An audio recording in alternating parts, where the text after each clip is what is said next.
Hello students, আমি Nitish sir জ্ঞানজ্যোতি coaching সেন্টারের পক্ষ থেকে তোমাদের প্রত্যেককে জানাই আরো একবার স্বাগত।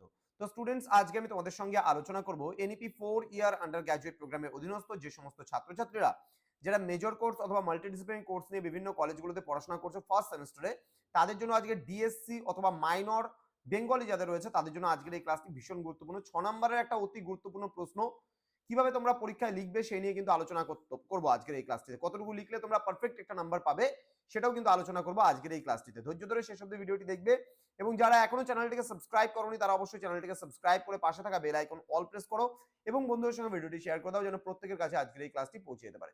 চলো শুরু করছি আজকের এই ক্লাসটি। বাংলা ছোট গল্পে রবীন্দ্রনাথ ঠাকুরের অবদান আলোচনা করো। Very very important. ওকে, দেখো কি বলেছে, বাংলা ছোট গল্পের জনক এবং শ্রেষ্ঠ শিল্পী হিসাবে রবীন্দ্রনাথ ঠাকুর এক অনন্য ও অপরিহার্য নাম।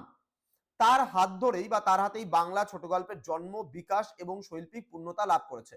কারণ বাংলা ছোট গল্প কি জিনিস, বাংলা ছোট গল্পের বৈশিষ্ট্যগুলো কি হয়, সেটা কিন্তু সবার প্রথমেই রবীন্দ্রনাথ ঠাকুরই বলেছিলেন। তার কারণ ছোট গল্পের বৈশিষ্ট্য হলো শেষ হয়ে হইল না শেষ।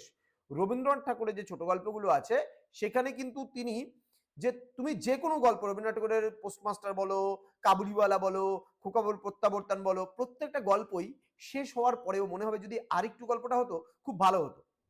এরকমই রবীন্দ্রনাথ ঠাকুর খুব সুন্দরভাবে ছোট গল্পের বৈশিষ্ট্যগুলো তুলে ধরেছেন আমাদের সামনে। কি বলেছেন দেখো, রবীন্দ্রনাথের আগে বাংলা সাহিত্যে গল্পের অস্তিত্ব থাকলেও তা ছিল মূলত অলৌকিকতা বা নীতি শিক্ষামূল উপাখ্যানের ওপর নির্ভরশীল।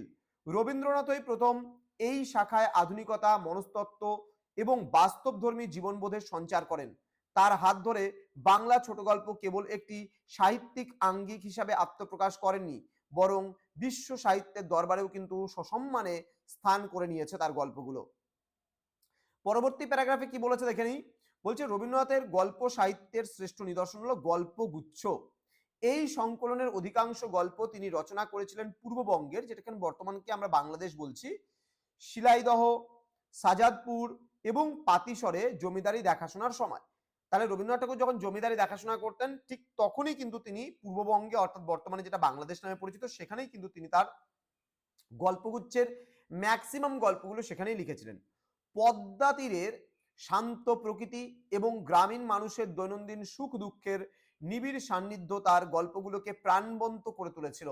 যেমন পোস্টমাস্টার, ছুটি, সমাপ্তি, অতিথি বা শুভার মতো গল্পগুলোতে তিনি ব্রাত্য ও সাধারণ মানুষের অন্তর্নিহিত বেদনাকে অসামান্য দরদে কিন্তু ফুটিয়ে তুলেছেন। এই গল্পগুলোতে মানুষের সঙ্গে প্রকৃতির যে নিগুড় সম্পর্ক গড়ে উঠেছে তা ইতিপূর্বে বাংলা সাহিত্যে কিন্তু বিরল ছিল। রবীন্দ্রনাথের ছোট গল্পের অন্যতম প্রধান বৈশিষ্ট্য হলো এর গঠনশৈলী। তিনি নিজেই তার বর্ষাযাপন কবিতায় ছোট গল্পের সার্থক সংজ্ঞা দিয়ে বলেছেন, ছোট্ট প্রাণ, ছোট্ট ব্যথা, ছোট্ট ছোট্ট দুঃখ কথা, নিতান্তই সহজ সরল সহস্র বিস্তৃতি রাশি প্রত্যাহ যেতে সে ভাসি।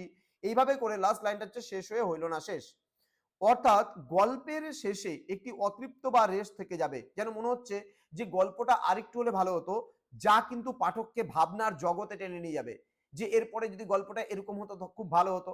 তার মানে কি তুমি ভাবতে শিখবে রবীন্দ্রনাথ ঠাকুরের গল্পগুলো পড়ে, তোমার চিন্তা জগতে, তোমার মানুষ মানচিত্রে ফুটে উঠবে এক সুন্দর গল্প, যেখান থেকে তুমি সেই গল্পটার একটা এন্ডিং তৈরি করার চেষ্টা করবে।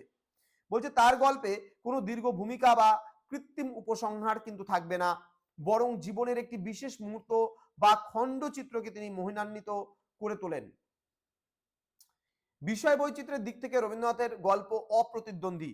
তিনি যেমন সামাজিক কুসংস্কার ও নারী নির্যাতনের বিরুদ্ধে লিখেছেন হৈমন্তী, দেনা পাওনা এবং স্ত্রীর পত্র এর মতো প্রতিবাদী গল্প তিনি লিখেছেন, তেমনি লিখেছেন ক্ষুধিত পাষাণ, নিশীথে বা মণিহারার মতো গল্পে অতি প্রাকৃত এবং রোমান্টিক রহস্যের জাল বুনেছেন। তার গল্পে নারী চরিত্রের মনস্তাত্ত্বিক বিশ্লেষণ ছিল অত্যন্ত আধুনিক। বিশেষ করে নষ্টনীর গল্পে চারুলতার মনের টানাপোড়েন বা স্ত্রীর পত্র এ মৃণালের আত্মপরিচয়ের খোঁজের লড়াই তৎকালীন সমাজ ব্যবস্থায় এক বৈপ্লবিক সংযোজন ছিল। পরিশেষে বলা যায় রবীন্দ্রনাথ ঠাকুর বাংলা ছোট গল্পের কেবল পথপ্রদর্শক নন, তিনি এর চরম উৎকর্ষের কারিগর।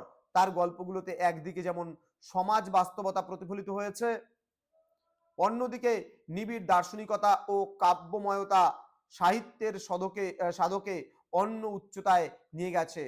আজ 150 বছর পরেও তার গল্পের অবদান আমলান। বাংলা ছোট গল্পের ধারাটি পরবর্তীকালে আরো বিস্তৃত হলেও রবীন্দ্রনাথের নির্মিত সেই সুদৃঢ় ভিত্তির ওপরই তা দাঁড়িয়ে আছে। বাংলা সাহিত্যের ইতিহাসে ছোট গল্পাকার হিসাবে তার অবদান চিরকাল আমলান ও অতুলনীয় হয়ে থাকবে।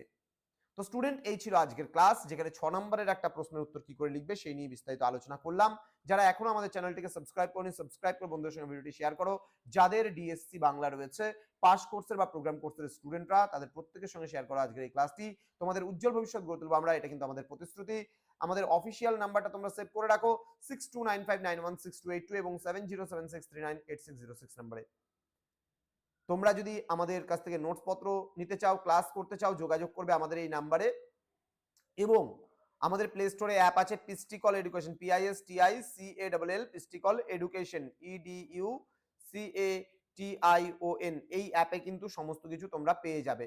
তো স্টুডেন্ট, দেখা হচ্ছে খুব তাড়াতাড়ি আরো একটা নতুন ক্লাস নিয়ে। পরীক্ষার জন্য প্রত্যেককে all the best. Thank you so much, thanks for watching after all, thank you.